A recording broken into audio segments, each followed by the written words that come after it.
Hey guys, welcome back. I am off today, so I have not shaven, which feels kind of nice. And I am walking around the yard doing a little bit of cleanup, a little bit of yard work, and I wanted to give you a tour and show you how these fruit trees are doing. We've added a couple. I've got a couple still in pots that I need to add, looking for a spot to put them. So anyway, here we go. So this is our new lime tree. I bought this with limes already growing. And you see a lime there. There's a good bunch of them over on this side. There we go. These are actually ripe. I got to pick those. This sad looking thing is a coconut palm. It was way bigger when I got it. We used it as our Christmas tree this past December, and then we moved it to the yard. You see a happy little frog on there.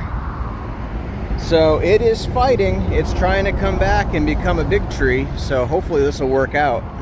All right, this is a new orange tree we just got, which we're putting right in the front. And this has got big oranges on it. That's the size of a softball. Look at that thing. It's got 3 big ones like that. Our cocoa plum that I put in last year died back, but it is coming back, and it's going to be, well, hopefully growing fruit within a year or two.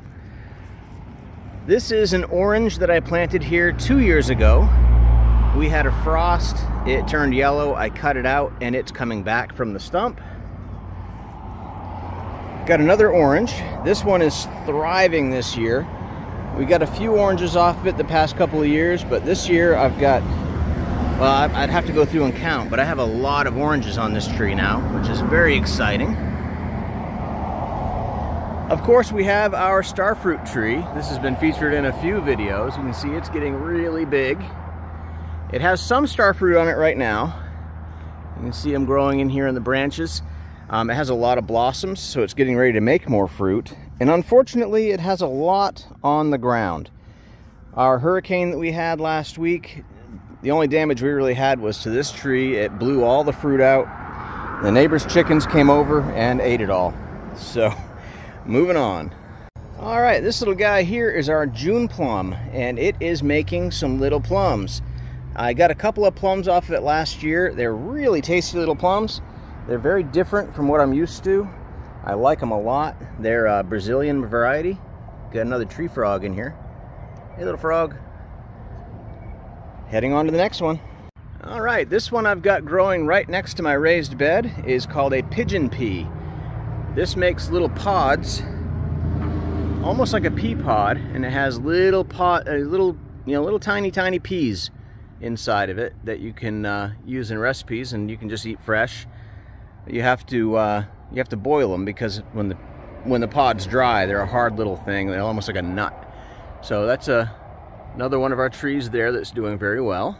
Okay, this mess you're looking at right here, I just realized has gotten pretty bad. I need to get in here and clean this out. This is a Barbados cherry tree, and I got a couple of cherries off it last year when it was a brand new tree, and hopefully it'll make some more this year. But check it out. Another frog. These things are everywhere. All right, so I've got a couple that are still in pots, like I was saying. This one is a pink guava. There's a lizard running around on it.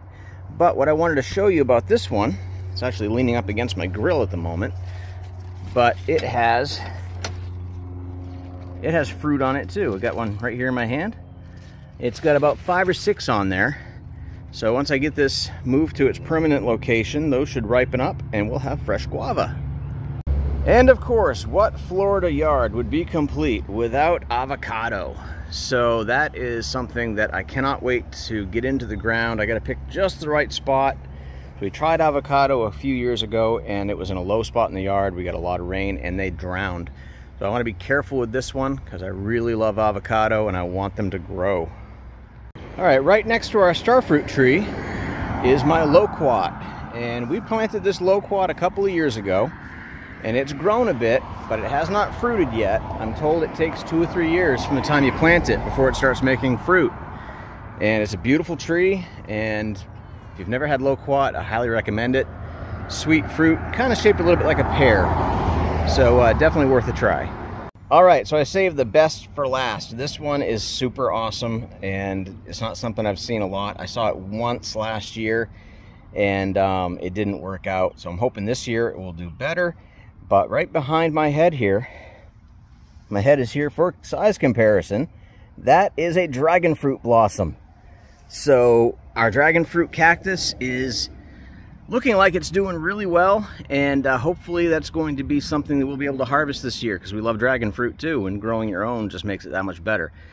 So anyway, I guess that completes the tour. Well, actually, I left out my mulberry tree, but it's right over there. So the mulberry tree is doing great. So that's the list of my fruit trees currently. I've got a couple of trees that are not fruiting. I've got one that is a katuk, that's just for leaves. Use the leaves in recipes. They're kind of a nutty flavor. That one's doing really well. And so I guess that's it for today. If you are enjoying this content, please like, subscribe, comment back for more videos, and I'm going to keep on posting. Thanks.